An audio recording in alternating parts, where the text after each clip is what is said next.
Xin tất cả các bạn, mình là Misty đây và ngày hôm nay chúng ta sẽ cùng trở lại với một video. Và trước khi trở lại với video reaction này thì chờ một xíu nha. Ok, mà trước khi trở lại với video reaction này thì chúng ta hãy cùng ôn lại văn học lớp 9. Chuyện người con gái Nam Xương.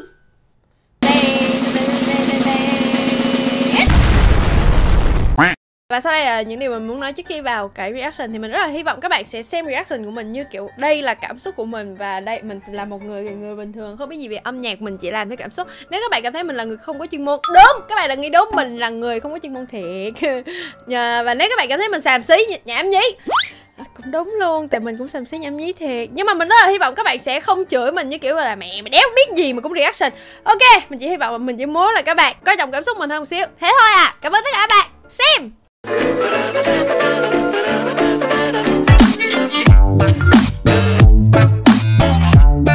Dành cho bạn nào mà chuẩn bị đi thi tác phẩm này luôn thì Chuyện người con gái Nam Xương là một tác phẩm của Nguyễn Dữ.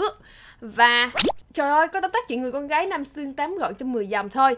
Ngày xưa Vũ Thị Thiết gả cho Trương Sinh, chưa được bao lâu thì phải tiễn chồng đi lính. Ở nhà nàng một mình sinh con, lo ma chay cho mẹ chồng. Sau bao nhiêu năm Trương Sinh về chẳng hiểu chàng hiểu lầm vợ ngoại tình nên liền đuổi đánh nàng đi.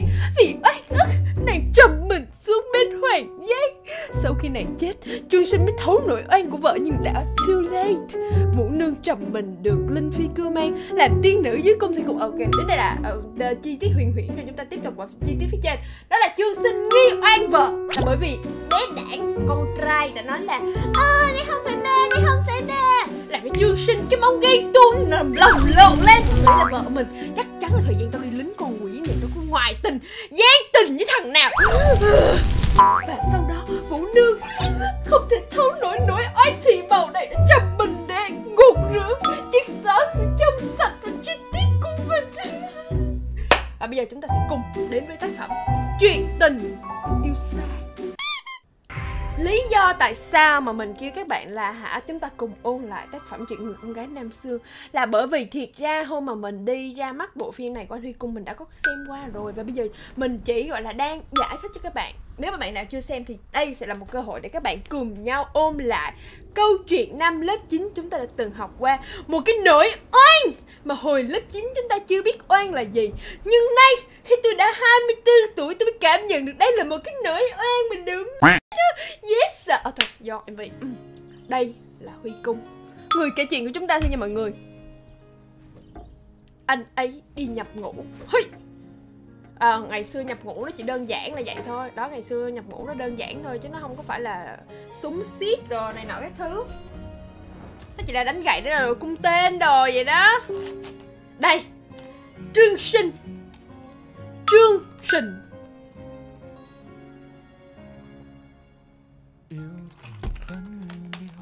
Thiệt ra lúc mà mình nghe bài này thì có một nhận xét của mình.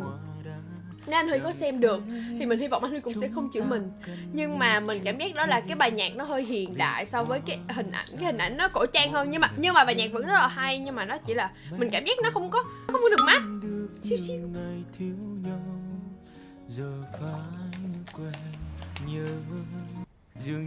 Đây, nói chung là đây là nói về một bài hát yêu xa. Thì về chị Vũ Nương, gọi là Vũ Thị Thiết đó. Chị nhưng mà chúng ta quen gọi là Vũ Nương thôi. Đây là bé con đó. Thì đợi chờ chồng đi nhập ngũ. Đó, xong đứa con nó cứ ba đâu mẹ ơi, I want daddy. Xong Vũ Nương phải chỉ vô đây là ba nè. Đó, để kiểu con nít thì nó ngây thơ, nó không biết gì hết.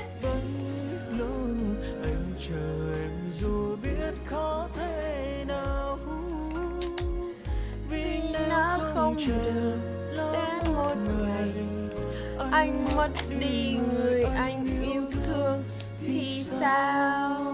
Nói chung là anh cũng nhớ vợ mà vợ cũng nhớ ảnh. Nhưng mà có một chi tiết mà nó hơi kỳ trong cái MV này, một chi tiết xíu thôi, đó là không hiểu tại sao Huy Cung lại được xuất ngũ trước Trương Sinh. Cái điều đó là cái điều bất ngờ nhất mà trong cái MV này đó. Mãi đến bây giờ anh mới về.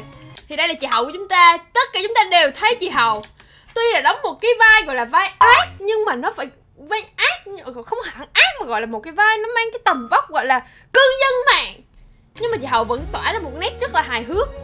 Đây mọi người bắt đầu đồn, trời ơi cái thằng đó ở đây tôi sẽ giải thích mà em lời thoại của những người đồn. Trời ơi mấy chị nghe nha, cha Trương Sinh hả, cha đi nhập ngũ được 2 năm rồi mà thằng Đảng mới ra có 1 tháng à. Trời ơi vậy là ngoài tông tắc rồi chứ gì nữa. Vũ Nương ghê quá à. Trời ơi chứ sao chị, em nói là em nhìn là em biết là ngoại tình rồi. Em dắt cái mặt về để coi Trương Sinh làm gì nha. Nói chung là có rất là nhiều lời đồn. Quên đây là các bạn sẽ thấy cái đoạn này đó là tất cả mọi người đều xì xầm hết. Nhưng riêng giờ Quanh Huy đây gọi là nhân vật My đi, tại vì mình không thể gọi là giờ anh Huy Cung được, nó sẽ gọi là mình phải gọi theo tên nhân vật. Thì gặp nhân vật My là một nhân vật mới, chỉ duy nhất chị My là cười với anh thôi, vẫn rất là cười, vẫn bao dung, vẫn nhẹ nhàng, không có gì hết. Anh này bắt đầu sinh nghi, đi tới đâu là bị đồn tới đó, bực cái mình. Xong đây má vừa mới đi về phát tự nhiên thấy con cha Huy Cung đang đứng sao gì cái mặt Huy Cung ngố thì chứ đây xong kiểu xào rồi nụ cười dục tắt trên môi. Các bạn để ý cái nét này là nụ cười dục tắt trên môi. Ôi rồi anh ơi không, nhưng mà đoạn đó tôi phải gọi là phải có một lời khen cho chị Nhung Gumiho, bởi vì cái nét này chị diễn thiệt đó, nhìn đúng là kiểu bất ngờ, kiểu hạnh phúc luôn á. Bây giờ tôi diễn lại nha. Only you. Các bạn thấy không, nó không có được hạnh phúc, nó kiểu bừa sao, nhưng mà người ta nghe nhìn mà người ta đúng rạng ngờ hạnh phúc luôn á. Anh ơi tại mấy ba này con. Xong đây là tình tiết lý do tại sao mà trẻ con thường hay bị gọi là ngây thơ vô số tội các bạn ạ. Ngây thơ vô số tội là đây. Không phải ba. Xong tự nhiên lại ôm chân Huy Cung. Hỏi cái tình ngay Lý Giang không? Ôi dồi ôi. Là sao em? Đây là cái đoạn này thì ra là Trương Sinh cũng đáng trách mà Vũ Nương cũng đáng trách. Nếu như bây giờ tôi mà được phân tích lại, tôi được thi lại đúng cái năm lớp 9 mà tôi thi cái bài Chuyện Người Con Gái Nam Xương này, tôi nói thiệt luôn là hả, tôi sẽ phân tích cái đoạn này là cả hai cùng có lỗi chứ không phải là một mình anh Trương Sinh nghi oan vợ mình, mà là Vũ Nương thấy vậy thì phải giải thích cho con. Không phải đâu con, đây là ba nè, sao nó giải thích từ đầu khi mà chưa có cái mầm móng nghi ngờ đúng không? Nghĩ sao thấy vậy con không được nói vậy, bởi vậy chúng ta đã dạy con theo người gọi là người Việt Nam nhiều lúc có dạy con theo những cách rất là sai trái. Thấy con làm những điều sai kêu kệ, đó là con nít mà đâu biết gì đâu, như vậy là không được. Các bạn thấy không, chúng ta thấy nó sai một phát là đây không phải ba. Ê con nói gì đó, đây là ba nè, xong rồi mình vô bật cái bóng lại, đây không phải là ba, mẹ lừa con thôi, nhưng mà đây mới là ba. Nói ra sự thật lúc nào cũng khó khăn, nhưng mà chúng ta phải nói sự thật. Anh này nữa, anh này ví dụ anh thắc mắc đi, đây cái lỗi sai của anh là không này, anh thắc mắc sao anh không hỏi em, con nói vậy là sao, excuse me em phải giải thích cho anh chứ. Đó thì hai bên sẽ tìm được một cái điểm chung hòa hợp, xong không hòa hợp được là banh. Thôi tiếp bật rồi đó. Bây giờ lúc này bật chuyện này đâu có biết gì đâu, chị này vẫn đang rất ngây thơ, không biết chuyện gì đang xảy ra cả. Thấy chưa? Đó. Mấy bà nói gì đó. Ủa quên, lúc này là đang bị má bà Hậu. Tôi nói thiệt bà Hậu này là cái vai bất hậu rồi, cái vai vô hậu. Nói vậy có hơi ác không ta? Cái bà Hậu này là cái vai quá là ác luôn á. Nghĩ sao mà người ta đã về nhà rồi còn xách cái đèn qua nhà người ta để mà ta nhiều chuyện. Cái người dân trong làng này tôi nói thiệt, bởi này y chang cư dân mạng xách qua tới tận Facebook người ta để chửi nha. Đi qua là trời ơi vậy một dám mát mặt về, úi rồi coi kìa. Mày là con quay. Ôi mơ. Con nít thì nó đâu biết gì đâu, thì nó buồn. Người ta nói gì cái gia đình này. Đó, thì thấy chưa, chị không giải thích. Chị không giải thích mà anh kia cũng không có hỏi. Rồi xong tình ngay Lý Giang. Đù má. Thì sao? Bụt ấy à. Anh làm cái gì vậy? Không phải đâu. Cô im đi.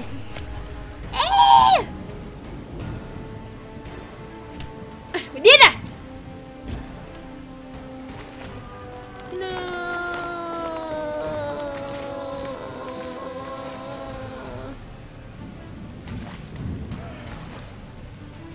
Mà chị này chị cũng có cái không tốt nữa. Chị chết như vậy rồi con chị thì sao? Chị chầm mình như vậy là rồi không nghĩ tới con cái anh nè. Chuyện tình yêu xa nào có ai vượt qua, yêu nhau khi cần đã Lặng yêu nhưng mà giống như mình cô đơn suốt bấy lâu. Anh chờ em dù biết khó thể nào,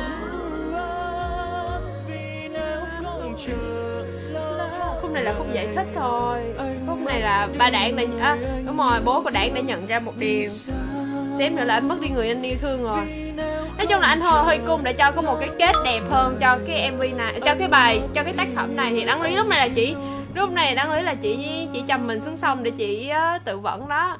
Thì ra rất là may là anh tới kịp.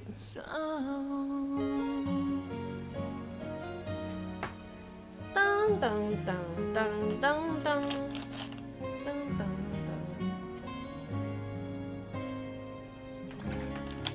Đúng vậy. Xém nữa anh mất đi người anh yêu thương rồi. Và cái kết là một cái kết mà mình nghĩ là rất là ok, rất là và là cái kết này là thiên về anh Huy Cung nhiều hơn là thiên về anh này.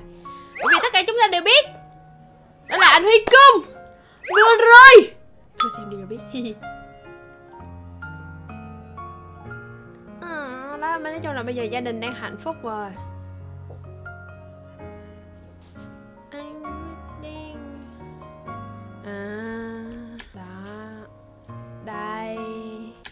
Mọi người cũng mà biết đó là gia đình anh Huy Cung vừa có một bé heo vàng á. Trời ơi xinh á, con trai hay sao á, xinh nghe luôn á. Trộm vía đưa cả vợ và con vào. Úi giời, hai gia đình hạnh phúc chưa? Ok, nếu các bạn thích thì để lại cho Huy Cung một like, một share. Và nếu các bạn thích reaction của mình thì nhớ đừng quên để lại cho mình một like, một subscribe. Và hãy nhớ học lại văn lớp 9 đi đó nha.